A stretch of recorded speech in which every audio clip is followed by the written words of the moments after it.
Tudo bem, pessoal? Eu sou o professor Vinícius e seja bem-vindo a mais um Sanarcast, o podcast do Sanarflix, onde eu entrevisto os principais professores aqui da Sanar. Estou com a professora Natália Souza hoje e a gente vai falar sobre tudo que não te contaram no internato de pediatria. Te vejo daqui a pouquinho. Estamos de volta e no episódio de agora a gente vai falar sobre tudo que não te contaram no internato de pediatria. Para poder falar sobre isso, eu convidei a professora Natália Souza, que é professora do Sanarflix de pediatria e também fez a sua formação. Faculdade na Faculdade de Medicina da ABC, depois fez pediatria no HC da USP e depois fez pneumologia pediátrica também no HC da USP. O Sanarflix é a plataforma online de estudantes de medicina, seja para o ciclo básico até o R1.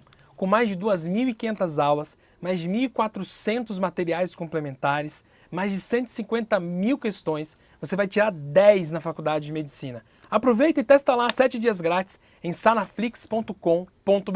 Bom, Nath, primeiro, obrigado por ter vindo aqui, valeu. Obrigada pelo convite. Sempre estreante dos podcasts. E aí, como o episódio de hoje é sobre o internato de pediatria e tudo que não te contaram, deixa eu te contar uma história que aconteceu comigo no meu internato de pediatria.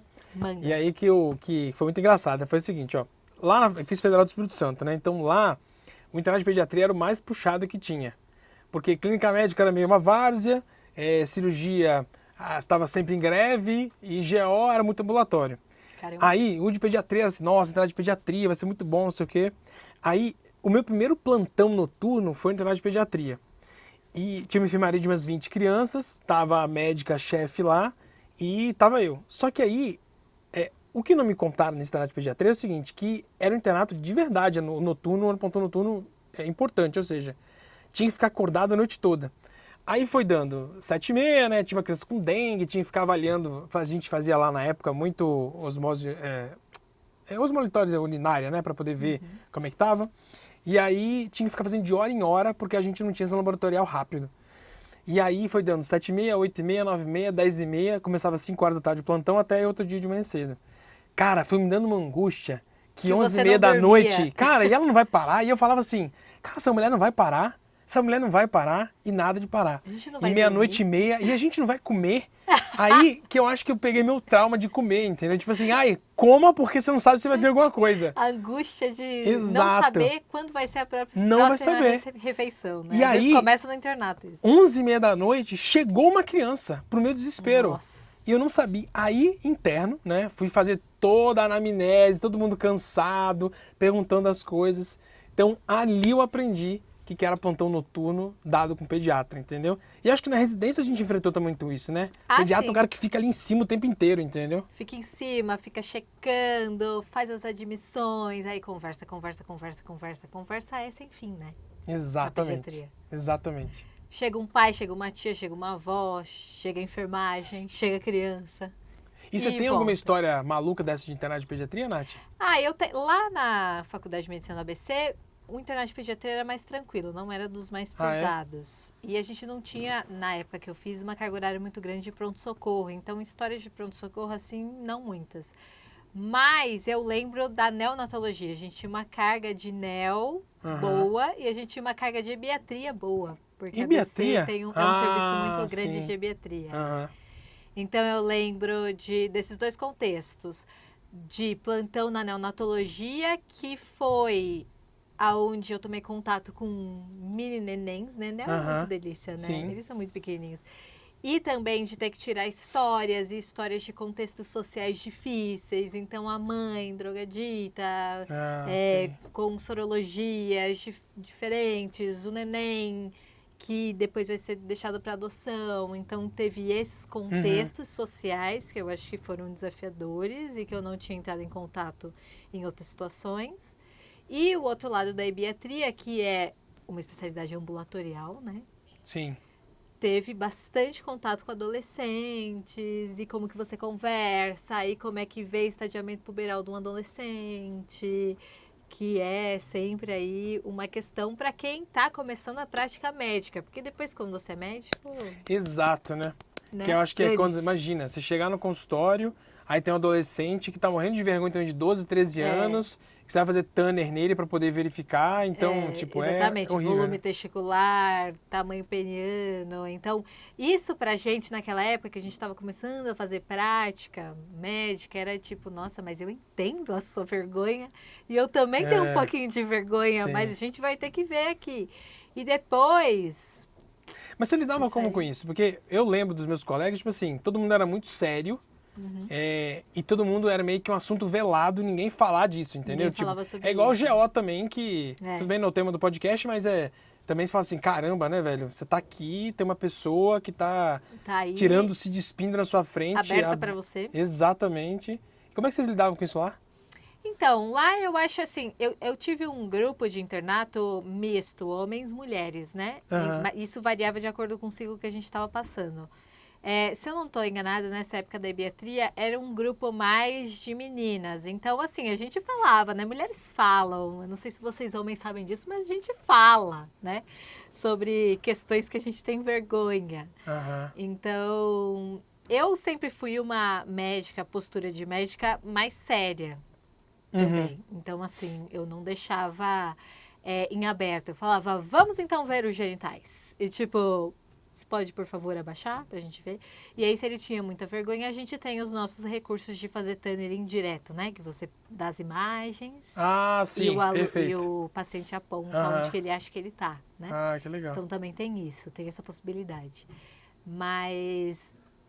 Isso, né? Então também teve essa questão no meu internato que me marcou, assim, né? E como é que era lá o de vocês? Quais eram os estágios que vocês passavam lá no internato de Então, pediatria? a gente passava muito em enfermaria, tinha muita enfermaria, que era, curiosamente, por que eu lembro muito da história da NEL e da história da ebiatria? Porque NEL e ebiatria eram estágios do 5º ano, Aham, do sim. 1º ano do internato. Era uma carga horária bem grande aí. E no 6º ano é que a gente passava em pronto-socorro e enfermaria. Tá. E aí tem essa questão de que no 6º ano as pessoas estão para estudar. Então, essa segunda passagem na pediatria no 6º ano foi uma passagem mais leve. Porque Então, calma, vocês pessoas passavam focadas antes em outra coisa. no 5º? No 5º, é. Passava primeiro no NEL e 5º. ebiatria. Ah, mas não repetia todas as cadeiras, não? Não repetia no 6º, é. Era dividido na minha época. Ah, então eram duas passadas diferentes, Eram duas né? passadas diferentes, a gente não passava no mesmo lugar. Tá. E aí no 6º já estava pessoal estudando, tal, que eu acho que é um erro, né? Exato, que né? você tem que focar nas coisas que você está vendo lá. É. Porque isso ajuda a focar o conteúdo, mas enfim, né? E aí, não só isso, né? Porque o certo é você focar lá e chegar em casa e estudar, né? Estudar, Na mentoria eu falo exatamente. isso, ó. Pô, vi um caso de cetoacidose diabética, chega em casa e estuda cetoacidose. Mas aí você tem que estudar para residência médica, para um tema que às vezes não tem nada a ver, e ainda por cima fazer os trabalhos que eles te pedem no internato, Exatamente, né? Aulinha é. tal. É. Eu lembro de uma aula que acho que eu sempre gostei de hiperbilirrubinemia na pediatria, porque eu fiz essa aula no internato. Ah, Aí, tipo assim, cara, mas eu sabia muito de bilirrubina, e pra quê, sacou? Tipo assim, é muito pequeno sobre tudo que a gente faz, né? sim. Essa experiência de estudar os casos, eu tive no internato do 5º ano. 5º ano eu não fiz, na minha época, cursinho. Preparação, nem nada. Aham. Eu realmente ia para o estágio, estudava o que eu achava que devia estudar, na minha época, por livro-texto. Então, vocês davam por onde, Nath? Então, na pediatria, se eu não estou enganada, eu estudava por esses tratados de pediatria. Da sociedade, Mesmo, né? Aham, na época, sim. no 5º ano. Daí, cada área eu estudava por um, mas eu realmente estudava o livro-texto. Aí, depois do 6º ano, não. No 6º ano tinha cursinho, não tinha Tinha que ler a apostila, né? para seguir. Ah, que legal. E tinha muito artigo também lá? Vocês discutiam isso? Muito, Na não? ABC, tinha artigo sim, eu lembro, mas a gente ficava um pouco atolado com burocracia. Aham. Eu não sei como era o seu. De que burocracia você estava falando? Burocracia, assim, de preencher papel, de escrever, exame físico, papel de alta, né? Por exemplo, uma alta num alojamento conjunto é 1 zilhão de coisas, né? Sim. Você preenche a alta, você preenche a carteirinha, você faz todos os exames de triagem, você explica para a mãe, você vê, né? Então, eu lembro bem disso. Ficar fazendo as altas de todos os nenéns, alojamento conjunto, e fazer o teste do olhinho errado, porque a gente fazia do jeito errado, diga de passagem. Né? E ficar tudo teste do olhinho duvidoso, enfim, segue o baile. E ficar lá nesse ciclo eterno até conseguir dar alta para todos os nenéns, né? Então essas burocracias consomem, né? Eu lembro de você falando de fazer teste do olhinho, que a gente pegava os neném e tipo assim, você tava querendo ir embora, né? No internato, e tipo, você tava querendo ir embora. Pegava os neném, tipo assim, em 3 pessoas, pegava numa sala escura, o oftalmoscópio, aquela criançada chorando e tentava passar no olho de todo mundo para poder ver, entendeu? Exatamente, a gente fazia assim também. Expurgo, né? Leva o neném no expurgo! Exato, que era um lugar fechado. Um lugar fechado, é o lugar onde você deixa, enfim, materiais biológicos, mas... Porque não tinha uma sala fechada para você poder escura, fazer. Exato. Porque precisa ser escuro, né? Sim. E de temas principais, Nath, o que você lembra de... Quais foram os principais temas, assim, que na sua cabeça tem que ter no internato de pediatria? Isso Eu acho que a gente deveria ter focado bastante em pronto-socorro, porque, querendo ou não, às vezes as pessoas vão trabalhar depois que termina a faculdade, né? Sim. E no caso da ABC, a gente não teve uma vivência de pronto-socorro pediátrico tão importante assim. Que seria uma vivência interessante para a prática depois do formado, que vai ganhar dinheiro, né? Entrando ou não na residência. Tanto é que depois, quando eu entrei na pediatria, eu só tive coragem de dar plantão depois de uns 6 meses de residência de pediatria. Eu não fazia ideia da dose da dipirona. Sim, sim. Né? Então, eu acho que isso é os principais temas de pronto-socorro. Tá. É um ponto então, essencial. só para poder dividir. Na sua divisão de um internato ótimo tem pronto-socorro, enfermaria. Tem enfermaria, e aí, novamente, as principais patologias de uma enfermaria, então a pneumonia, as síndromes nefróticas nefríticas. Muito legal. Né, a cetoacidose, que também está no pronto-socorro, mas enfim. Os principais temas de enfermaria. E das especialidades, eu sinceramente acho que NEO é uma especialidade muito especialidade. Eu não sei por que a gente fica tanto tempo no internato, na neonatologia. Você fez UTI PED no seu internato de pediatria? Eu não fiz UTI, eu fiz UTI NEO. UTI NEO, né? Então, por que a gente vai para UTI NEO? Por que a gente vai para UTI NEO? E não é tão UTI complexa pediátrica. Quanto UTI pediátrica, entendeu? Eu não consigo entender também. Não faz sentido. E aí pegava...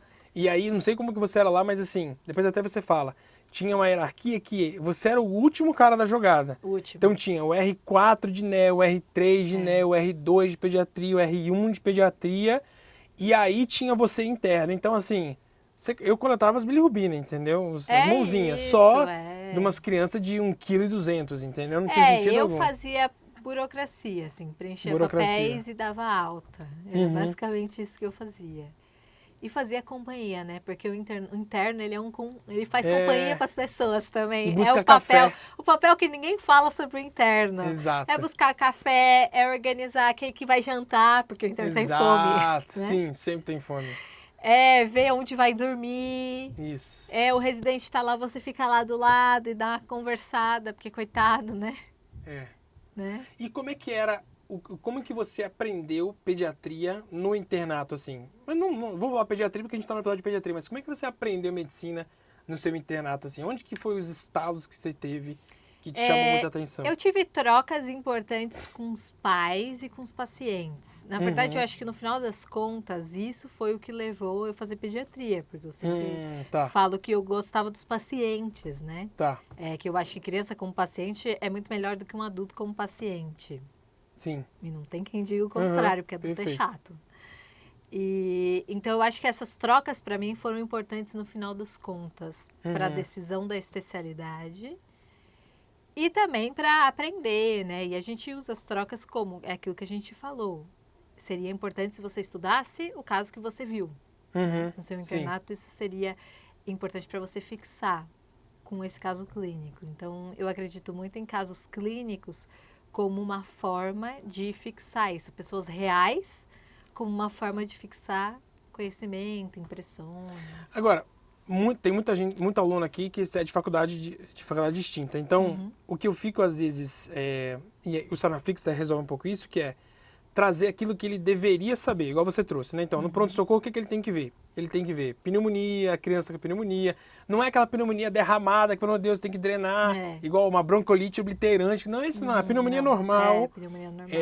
O asmático que chega, a bronquiolite pra caramba, né? A infecção de urina, a febre sem sinais, a diarreia, as doenças exantemáticas. Isso, exato. E aí eu vejo, às vezes, os internatos de que os meninos precisam sempre dar atenção, que é um internato que chega umas coisas muito bizarras. Então, por exemplo, Covid aí, síndrome pós-Covid. Aí só chega síndrome pós-Covid, entendeu? Que não é o normal da vida, entendeu? Não é o normal da vida, né? Uma hora vai passar, né? E aí, então, isso no pronto-socorro. No ambulatório, a gente acaba vendo as coisas mais da especialidade mesmo. A puericultura, né? O crescimento. Eu acho que de ambulatório, puericultura é a base, assim. Né? Saber se a criança está crescendo, está desenvolvendo, como é que é aleitamento, como é que é a alimentação. É o básico que você precisa sair do internato sabendo fazer. Sim. Né? Isso a gente não devia nem precisar ensinar em aula. Porque isso é bem simples. Mesmo em qualquer internato de qualquer lugar, deveria permitir com que você tivesse contato com essas coisas. Né? Mas você tinha essa noção, no seu internato de pediatria, do que você tinha que saber? Não. Acho que não. Você teve a sorte de fazer uma faculdade onde a galera raciocinava isso muito, né? Não simplesmente estava lá para tocar, né? Eu acho que sim. Não, eu não tinha essa noção, não. Eu acho que isso veio depois, assim. Quando a gente passa por algumas coisas e depois a gente reflete, né? Porque, igual, por exemplo, quando a gente abre o livro texto de pediatria mesmo para poder estudar, ou a gente utilizava muito lá na Federal do Espírito Santo, sabe aqueles cadernos do Pronep? Então, tem uns cadernos, sei. Eu usava muito bastante daquilo. No internato também. Então, no internato, e lá tem uns temas que, às vezes, é muito tema para pediatra e um pouco tema para o interno. Então, faltava maturidade minha, por exemplo, de poder pegar o livro, abrir e não começar do índice de capa a capa. Mas falar assim, cara, o que mais chega no meu internato, né? Que é meio que fazer uma prevalência da vida, entendeu? Perguntar para o que você mais vê? Então eu tenho que saber sobre redação oral. E aí, quando eu aprendi isso, foi no estágio de pediatria da comunidade carente, onde, na verdade, a professora que estava lá, ela focava muito nos temas que chegavam lá. Então, ninguém ficava falando muito de, síndrome nefrítica ou uma nefrótica rapidamente progressiva, entendeu? Não, cara. Era diarreia. Eu vi cólera pela primeira vez lá, entendeu? Olha só.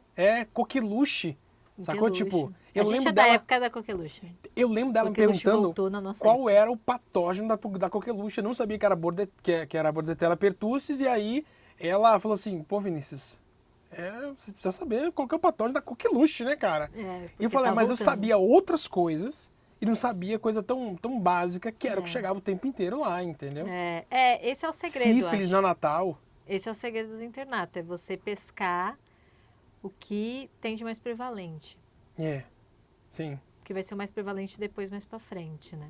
Se hoje a Nath voltasse para a faculdade de medicina para poder fazer o internato de pediatria, me fala assim, uma sequência que você pensaria assim, melhor assim. O que você faria diferente? Eu aproveitaria mais os pacientes e os pais. Acho que eu conversaria mais, eu tiraria mais a história, eu tentaria encaixar ali em padrões. Porque apesar de você fazer 10 histórias, normalmente as coisas se encaixam na vida depois, né? Em 3, 4 diferentes, né? Isso, exatamente. Tipo, isso aqui é igual aquele outro lá. Então eu vou fazer essas perguntas. Sim. E daí eu faço uma anamnese mais assertiva, né? Eu teria aproveitado as histórias, eu teria aproveitado para estudar os casos, que a gente já falou. E eu também teria focado um pouco, que é uma coisa que a gente sempre fala para os alunos que não precisa focar, porque depois você vai aprender isso em doses, né? Mas é porque realmente eu saí muito sem saber doses de nada. Nenhuma, assim, né? Nenhuma. Qual a dose da dipirona? Filho e não sabe dar dipirona em gotas. Qual é a dose, né, do Luftal, né, da simeticona? Não sei. Qual a dose da penicilina? Não faço a mínima ideia. Perfeito. Né? Então, acho que eu também teria focado talvez um pouquinho nessas doses assim de remédios que a gente usa mais frequentemente. Você vai ver que eu acho que assim, é muito menos a gente ter habilidade manual, que a gente é tarado porque ele é gaso, quero uma gaso, quero não sei o quê, exatamente, né? procedimento. E muito mais entender isso, né? Na pediatria é menos procedimento e mais... E onde você acha que seria um local ideal para poder estudar? Obviamente, vai ter os livros textos e tudo, mas aqui para poder te adiantar, entendeu? Onde que você Eu você acho que assim, botaria? falando do internato de uma forma geral na pediatria, eu daria uma dica de livro, que é aquilo que eu falei sobre o pronto-socorro, né? Aham, Que eu acho que sim. precisa saber os temas do pronto-socorro. Eu gosto muito, o Instituto da Criança tem uma coleção de livros, cada legal. um de uma especialidade. Sim. E eu gosto do livro de pronto-socorro da coleção do Instituto da Criança, do Hospital das Clínicas, da Faculdade de Medicina da USP. O livro do pronto-socorro agora está até na 4ª edição. Eu acabei de ver. Saiu uma edição nova. Nova? É. Eu tenho só até a 3ª. Sabe a corzinha? Não. Agora ainda é vermelho, é sempre Ainda é vermelho, vermelha? é sempre vermelho. Tá bom. Agora está na 4ª edição e esse livro ele tem todos os temas, ele tem as doses, os Legal. remédios. Se tivesse um livro de bolso para poder andar, então Seria esse. melhor ainda, mas ele é um livrinho assim, considerável, ele é um livrinho grandinho. Mas se tivesse um livro assim para consultar, para ter, seria esse Tá. para questões de pronto-socorro. Porque E isso pra- me faltou no internato, sabe? E para saber fazer uma anamnese melhor, para poder entrar nisso, o que você acha? Eu acho que a gente tem aulas no Sanarflix, Aham. que a gente aborda bastante anamnese, aulas bem básicas assim de puericultura, quais são os temas que você vai ter, quais são os diagnósticos de normalidade que você vai dar na puericultura. Sim. Que no final das contas é o que você vai ter que pescar na anamnese, né? Para no final Exatamente. chegar nesses 6 diagnósticos de normalidade. Então essas aulas mais básicas, introdutórias que a gente tem no Sanarflix, elas ajudam bastante nesse sentido. E as pessoas às vezes podem até parecer bobeira, mas na verdade a gente, depois, sei lá, 15 anos de formado, né, olhando para trás, podendo olhar o internato e falar assim, cara, é isso que vai ser te cobrado no futuro, sabe? Nem é questão de cobrado de prova, é questão, tipo assim, quando você estiver na frente de um paciente, você fala, cara, por onde que eu começo? Você já tem que meio que saber, né? Quem falava isso, né, a doutora, esqueci agora ela, que foi a minha chefe do meu pequeno Sandra. grupo, Sandra, exato. Falava isso assim, cara, o paciente tem que entrar na sala, você fala assim, cara, mais ou menos é o quê? A queixa principal, você já abre o leque e já começa a pensar, entendeu? Exatamente. E a gente ficava muito perdido, entendeu? Tipo, o que eu vou perguntar pra esse cara, A gente ficava entendeu? muito perdido. Exatamente. Eu acho que você tem que saber fazer as perguntas. Você pode até não saber a resposta final naquele momento, mas pelo menos você tem que ter feito muitas perguntas, então, se você não sabe qual é a resposta final ainda. E outras coisas que as pessoas acham, você que faz muito consultório, acha que a gente tem que dar o tiro ali na primeira consulta. Não necessariamente, exato. Né? Porque a gente acompanha, né? A pediatria é uma especialidade que acompanha. Então, você, não precisa acessar todas as questões numa consulta só, porque às vezes os pais estão cansados, eles nem vão absorver. Da mesma forma que as pessoas não absorvem uma aula de 1 hora, os pais também não absorvem uma consulta de 1 hora. Eles absorvem alguns temas que são mais importantes para eles naquele momento. E aí, na outra consulta, você vai pegar outros temas, e na outra outros temas, na outra outros temas. E nunca termina, porque nunca termina. Eu estava vendo História uma questão de ética, onde fala assim, você tinha uma consulta de 1 hora marcada com a paciente, ela chegou com 20 minutos de atraso. E aí, o que você faz? E aí a resposta era, você pergunta para ela onde ela quer, onde você quer focar. Exato. Porque não vai dar para endereçar tudo ali, entendeu? Exatamente. Eu acho que focar é uma coisa que a gente devia fazer em todas as consultas. Não dá para endereçar tudo. Olha que interessante. Na maior parte das vezes. Até porque às vezes eles vão lembrando de coisas, né? E além disso atrapalhar os horários, porque vai encavalando os pacientes, que é um problema, mas é um problema seu, né? Não é um problema do paciente. Isso atrapalha o paciente porque ele não vai prestar atenção, né? Exato. Então, acho que vai do médico também falar, oi, eu acho que isso aqui a gente pode falar da próxima vez porque você já está cansado. E tem uma lista de problema também, né? Na capa do prontuário, né? Ninguém faz isso, né? Difícil. Os pais às vezes fazem muito, a gente trabalha com pais, né? Pais às vezes escrevem dúvidas, né? Então eles têm as dúvidas deles, eles vão acessando de 1 a 10, 1 a 20, 1 a 30... as dúvidas que eles têm lá na consulta. Isso é bom. Isso ajuda a dar uma pautada. Inclusive pro interno também, né? Que chega assim, você não sabe o que prioriza, então fala assim, não, dá isso daqui tudo, o que a gente vai fazer? O que a gente vai falar agora, hoje? Sucesso. Nath, muito obrigado pela sua presença Vini. aqui. Muito obrigada. E para você que está aí no seu internato de pediatria ou vai começar, lembrando que o Sanaflix tem 7 dias de graça para você poder acessar, ver as aulas da Nath, aprender como é que ela conduz puericultura lá, ver quais são os temas mais prevalentes na puericultura. Acesse sanaflix.com.br. A gente se vê até o próximo episódio. Tchau, tchau.